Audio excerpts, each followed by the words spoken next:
자, 오늘은 비교기법 두 번째인데, 우리가 보통은 두제 시문 비교하는 문제들이 가장 많이 나오거든. 근데 오늘은 이제 3자 비교.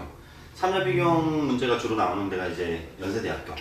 연세대학교의 거의 특화 문제라고 할 수 있지. 근데 다른 대학들에서 3자 비교형이 나온 적은 있어요. 근데 연세대만큼 정밀하지도 않고, 그리고 연세대 같이 그렇게 이제 어떤 기준별로 쓴다거나 이런 요소가 이렇게 해야 되는 경우가 좀 많지가 않아. 이제 여기는 완전 연세대 대비라고 보면 됩니다. 3자 비교형이 자, 이게 이제 3자 비교형을 봤을 때 우리가 보면은 보통 세제시문을 비교를 하게 된단 말이야. 그럼 두제시문 비교할 때 기준별로 우리가 쓴다고 했는데 한번 문제가 아니라 답안이 어떤 방식으로 됐는가 이걸 보고 사는 겁니다. 3자 비교형 같은 경우에 기본적으로 기준별로 잡아서 쓰는 양자 두제시문 비교할 때랑 비슷하거든. 일단은 서론에서 이제 보통 일반적으로 할 수 있는 방법이 3자를 일단 동시 비교하는 거야. 이게 동시 비교형으로 하면은 동시 비교를 하게 되면 어떻게 되냐면은 일단은 보통은 한 기준을 2개에서 3개 정도, 많이 잡으면 4개까지 잡히는데 4개까지 잡혀도 한 3개로 줄여서 쓰는 게 더 좋아요. 삭제를 하는 게 아니라 엮어갖고 둘, 셋. 왜 4칸을 없을까? 기준 3개 쓰려고 그러는데 뭐가 들어가야 돼? 뭐가? 기준 1, 기준 2, 기준 3. 그 다음에 여기는 뭐가? 도입단위. 도입단위. 이런 식의 이제 구성이 돼. 근데 이제 기준 1, 2, 3 이렇게 쓰게 되면은 제심은 이제 가나다. 가, 나, 가. 이런 방식으로 이제 비교가 이루어지는 거죠. 가나다를 저 기준에 따라, 일정한 기준에 따라서 이런 식으로. 여기도 이제 가나다. 기준 2의 측면에서 볼 때 가나다. 여기서도 가, 나, 다 이렇게 되겠지. 근데 이런 식의 구성이 보통 이루어지는데 이 도입에서는 이 보통 비교 문제는 공통점보다는 주로 차이점을 쓰기 때문에 이 세제시문은 어떠한 공통점이 있다. 공통점을 이제 간략히 제시를 할 거야. 그러고서 내가 중심적으로 쓸 것이 공통점에는 이제 차이점이고 본론에서 전개될 때 보통 차이점이란 말이야. 그래서 그 다음에 그러나 이 제시문들은 요러한 차이점의 요 차이점들에서 이제 차이가 있다. 이런 방식으로 이제 답안을 작성하는 겁니다. 자, 요런 식의 구성이 돼. 물론 얘네들도 여러분이 저기를 봤을 때 양자 비교형이랑 비슷해. 이렇게 해서 이제 한 가지 방법으로 우리가 글을 쓸 수가 있고, 그리고 두 번째 방법의 구성이라고 하는 것은 이런 방식으로 될 수 있죠. 똑같아. 여기는 똑같이 들어가고 이제 아까 헐크 봤었잖아. 그리고 너네들 지난번에 낙관성 봤듯이 어떻게 하는 거냐면 제시문 가나다를 그러면 이렇게 쓸 수도 있어. 3개를 동시에 비교한다고 했고 여기에서 제시문 가, 나, 가를 쓰는데 여기에서는 기준 1, 2, 3 기준 1, 2, 3 기준 1, 2, 3 이런 식으로 쓰는 거지. 자, 이렇게 생각을 해보면 이게 그냥 단순하게 요약하는 거랑은 다르다는 걸 알 거야. 아까 헐크하고 배너의 동일성에 관련해서 변호사의 입장을 근거를 2개를 몰아서 쓰고 검사의 입장을 몰아서 쓰는 거 이렇게 구성하는 건 똑같습니다. 알겠지? 이렇게 되고 이렇게 만약에 근데 쓰지 못하겠다. 이렇게 쓰지 못하겠다라고 하는 것은 뭐냐면은 여러분이 제시문이 무슨 말을 하는지는 알겠는데 이 비교의 기준을 여기 일단 개념화가 돼야지 저 기준을 잡아서 쓸 수가 있는데 요게 안 됐을 때 얘기야. 만약에 요게 안 되어 있다라고 한다면 어떻게 해야 될까? 이게 안 되어 있다면 개념화 이걸 안 되어 있는 게 아니라 내가 제시문을 읽어도 이걸 못 하겠어요. 선생님이 이렇게 쓰는 게 좋다고 했었는데 생각보다 계속 이렇게 쓰려다 못 쓰는 경우들이 있단 말이야. 그지? 그래서 백지를 내면은 당연히 떨어지겠지. 그렇게 해서 하면 안 되고 그래도 안 되면은 그러면 이 기준들 무시하고 그냥 요약이라도 해서 내야 되겠지. 그지? 단순하게 이제 요약한 거야, 그 제시문. 근데 그건 좋은 답안이 결코 나올 수가 없습니다. 그렇게 해서 써서 좋은 글이 나올 수도 결코는 아니고 나올 수가 있긴 있는데 그냥 재심은 요약하는 경우들이 많아. 그럼 이제 분석의 깊이가 안 드러나는 경우가 많죠. 이해돼? 그러니까 3자 동시 비교를 하더라도 이왕이면은 가급적이면 뭐 해라 이렇게 기준별로 잡아서 쓰는 그런 연습을 해야 되는 거야. 아직 시간이 있게 되면 여러분이 연습해야 되는 게 이거죠. 이거. 그지? 그리고 이제 두 번째는 이제 어떤 거냐면은 3자 동시 비교가 아니라 이제 동시 비교 선생님은 이렇게 쓰기를 권장해. 근데 이게 유일한 답은 아니야. 이게 유일한 답은 아니고 여러분이 더 좋은 구성을 만들어내서 쓸 수 있으면 써도 좋아요. 그래서 요거에 이제 변형되는 형태를 보면은 3자 비교형이 어떤 방식으로 이제 변형이 될 수 있냐면 보통은 이런 거지. 재심은 가나다를 놓고 봤을 때 예를 들어서 재심은 가가 나, 다와 동시에 비교가 되는 거야. 가가 나다와 동시에 달라지는 경우. 그리고 나하고 다가 또 비교되는 경우. 이렇게 되는 거죠. 이런 경우인데 이런 경우는 이제 답안을 쓰면 어떻게 되겠어요? 이 구성을 보여주는 방식으로 가야 돼.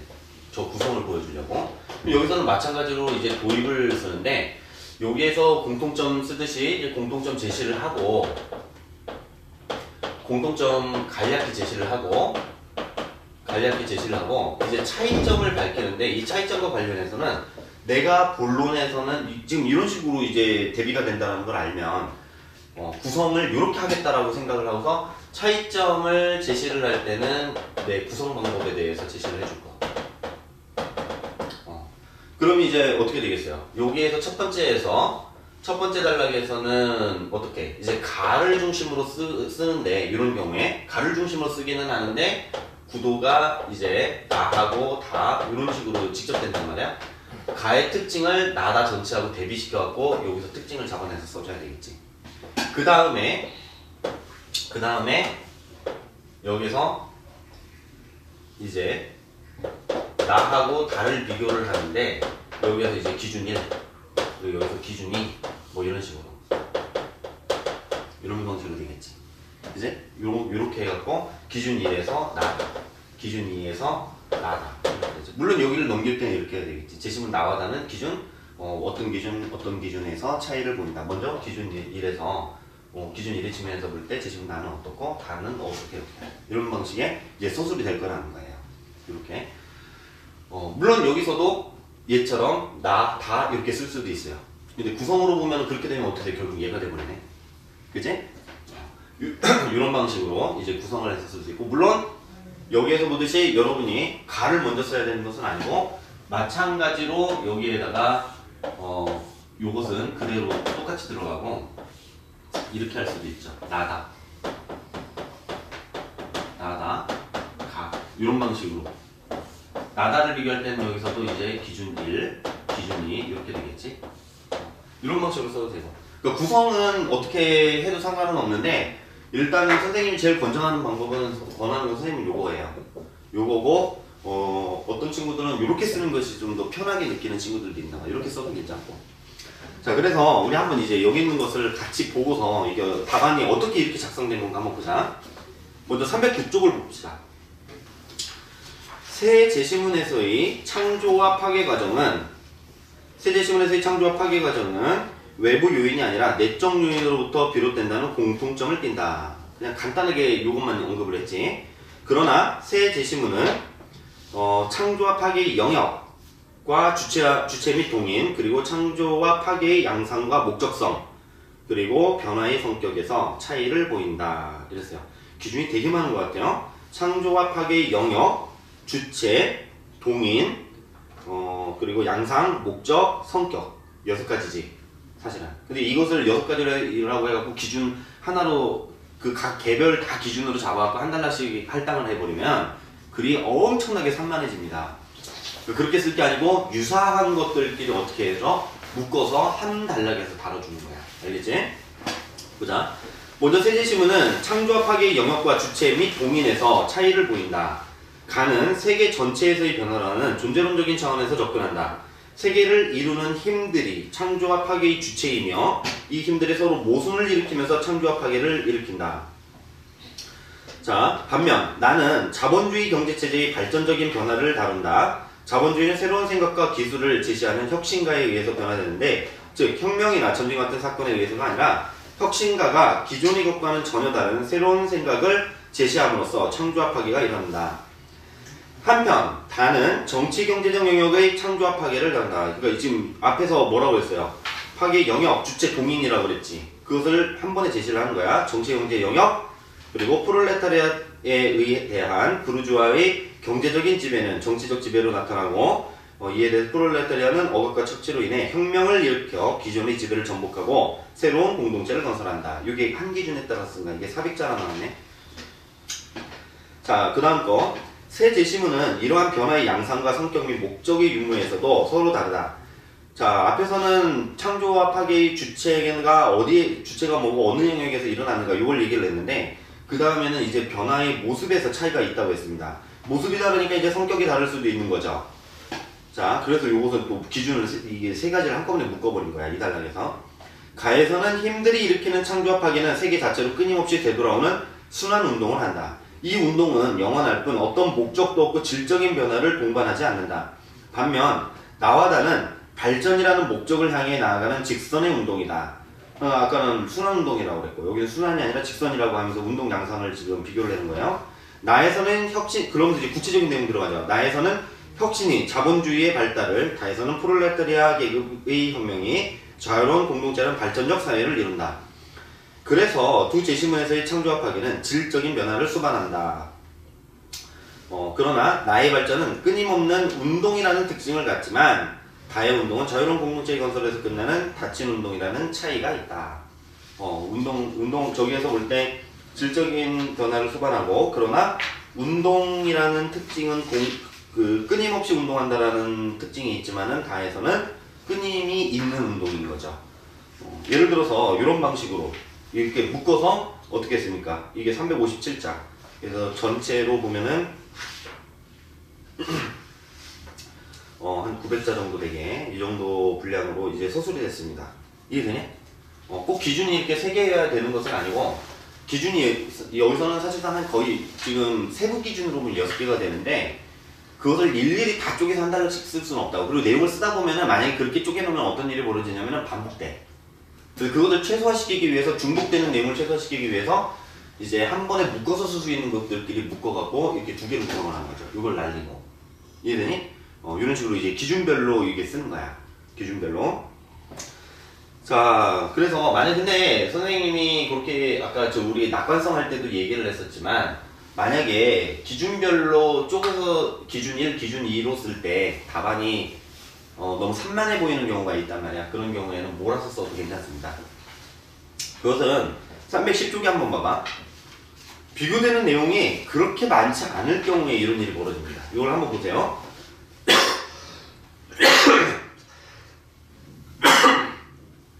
먼저 이 휴대폰과 이 리모컨의 리모컨을 색깔의 측면에서 보자.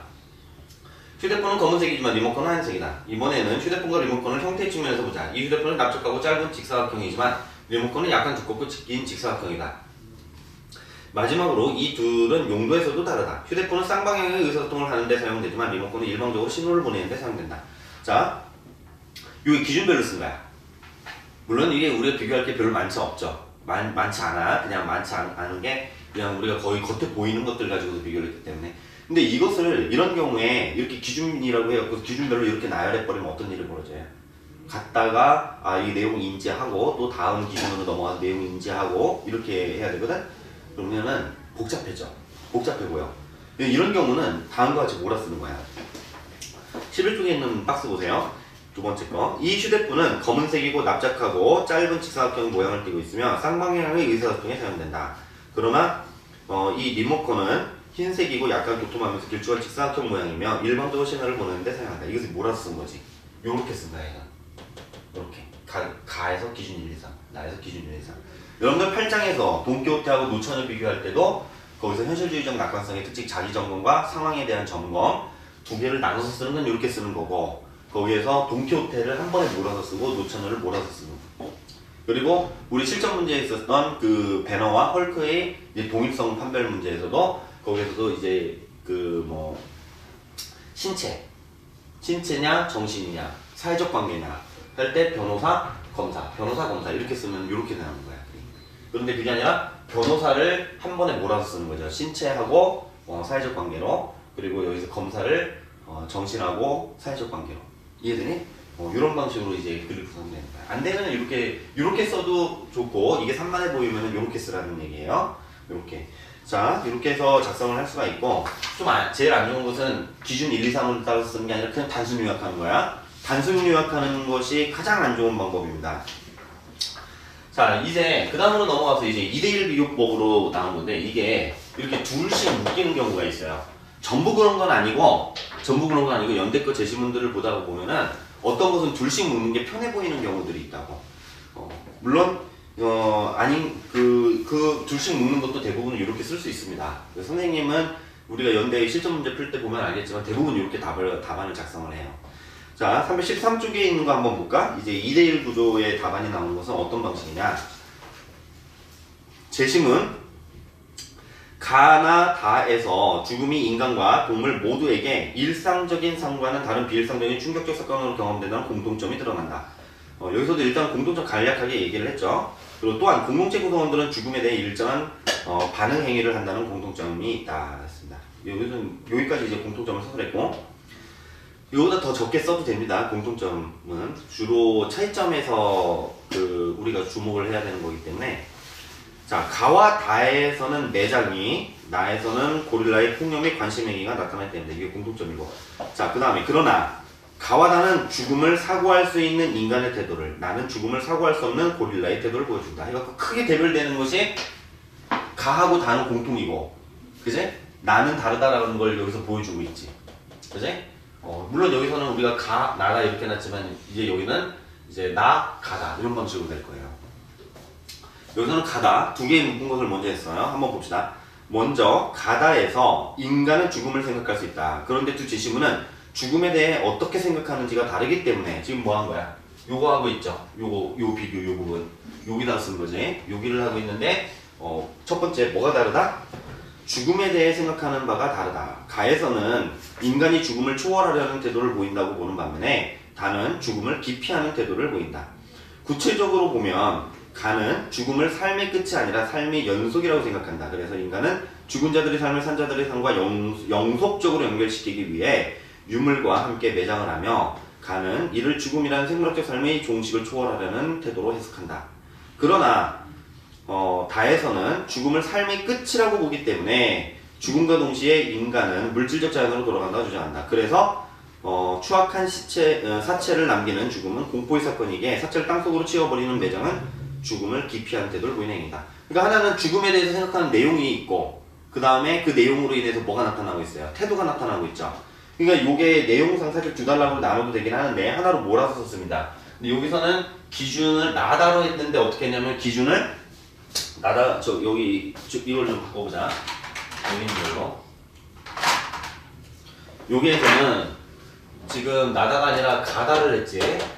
가다를 했는데 지금 가의 기준 1, 기준 2, 그리고 다의 기준 1, 기준 2 이렇게 해서 뭐냐면은 여기는 죽음에 대한 사고, 죽음이란 무엇인가, 어떤 것이냐, 이제 그거에 대한 생각이 들어있고, 그 다음에 죽음에 대한 태도가 들어있죠. 여기서도 마찬가지로 죽음에 대한 사고가 있고 태도가 있지. 여기서는 죽음은 사말고 영속된다고 하기 때문에 이런 것은 죽음을 피하지 않고 이제 죽음이라고 하는 생물학적인 사건을 극복하려고 한다, 초월하려고 한다. 여기서는 죽으면 어떻게 된다? 그냥 물질적 자연으로 해체가 된다. 그래서 어떻게 한다? 무서워서 기피한다, 두려워한다, 뭐 이런 태도가 나타난다. 이런 식으로 썼죠. 자, 그 다음에 다음 달락으로 넘어가 봅니다. 죽음을 사고할 수 있는 가와 다의 인간과는 달리 나의 고릴라는 죽음을 사고할 수 없다. 죽은 마체사가 평소와 달리 움직이지 않자 이를 이상하게 여긴 고릴라들은 마체사의 사체에 폭력을 가하거나 다양한 관심의 행위를 한다. 이것은 마체사를 덮친 죽음이라는 사건이 무엇인지를 모르기 때문이고, 평소와 같이 마체사가 다시 움직이도록 만드는 행위들이다. 즉 고릴라들은 사고 능력이 없어. 아까 얘네들을 구별하는 데 있어서 사고 능력으로 봤지. 이렇게 볼 때 사고 능력, 죽음에 대한 사고 능력으로 요 덩어리하고 요 덩어리가 이제 나뉜 거예요. 그래서 얘네들 사고를 할 수 없으니까 죽음에 대해서 뭘 생각하는지는 이제 알 수가 없는 거죠. 이것은 마체사를 덮친 죽음이라는 사건이 무엇인지를 모르기 때문이고 평소같이 마체사가 다시 움직이도록 만드는 행위들이다. 어떤 행위를 나열했습니다. 그래서 즉 고릴라들은 마체사에 의해서 생명의 반응을 유도하고자 한 것이다. 그러므로 고릴라들은 죽음을 인정하지 못하는 태도를 보인다. 그래서 태도가 이제 나오고 있죠. 원래 문제가 죽음에 대한 태도에서의 차이점을 이제 쓰는 거예요. 죽음에 대한 태도와 관련하여 비교 분석하시오. 이런 형태의 문제였어요. 이게 이해되지? 자, 이것은 답안이 어떤 방식으로 돼도 상관이 없어요. 이것은 아까 우리 앞에서 봤던 것도 이런 기준에 따라서 기준이 아니라 2대1 구조로 쓸 수 있어. 그 창조와 파괴 뭐 이렇게 나왔던 것들. 여기서는 가, 나, 다 이랬지만은 가를 하나 동떨어지게 놓고 나하고 다를 묶어갖고 쓸 수 있어. 왜? 아까 운동의 양상으로 볼 때 순환 운동하고 있고 그 나하고 다는 직선 운동한다고 그랬죠. 그래서 발전하고 어쩌고저쩌고 했던 거 나눠서 이렇게 2대1 구조로 만들어서 쓸 수도 있습니다. 근데 기본적으로 선생님은 웬만하면 다 이 기준 3대 1대 1대 1에 이런 기준으로 떨어진다고 보기 때문에 선생님 볼 때는 선생님은 보통 이런 식으로 답안을 작성을 해요. 이것이 절대적인 답안은 아니다. 알겠지? 여러분이 좀 자유롭게 구성을 할 수도 있어. 어떤 경우는 비교를 하라고 할 때 이렇게 삼자 비교를 하라고 그러니까 이제 이런 경우도 있습니다. 가나, 나다, 그 다음에 다가 이렇게. 근데 그렇게 답안을 구성하는 것을 선생님이 별로 권장하진 않아. 왜 그럴까? 가나 비교, 나다 비교, 다가 비교. 이렇게 비교하면 하나가 다 2번씩 들어가지. 그치? 잘못되면 어떤 일이 벌어져요? 중복됩니다. 그러니까 이 기준이 분석돼서 비교되는 측면이 서로 가, 나랑 비교를 할 때랑 나, 다랑 비교를 할 때랑 그리고 다하고 가를 다시 비교를 할 때 이 분석되는 기준이 서로 다르면 상관이 없는데 분석되는 기준이 똑같이 나온다면 그렇게 해서 비교를 하게 될 거면 어떤 일이 벌어지는 거예요? 중복된 내용들이 많이 들어가게 됩니다. 그래서 선생님은 그런 식의 답안은 별로 권장하진 않아요. 이해되니? 자, 일단 3자 비교형 같은 경우에 답안을 어떻게 구성할 수 있는지 이렇게 해서 일단 이해를 하고 그 다음에 우리가 연습을 한번 해보자.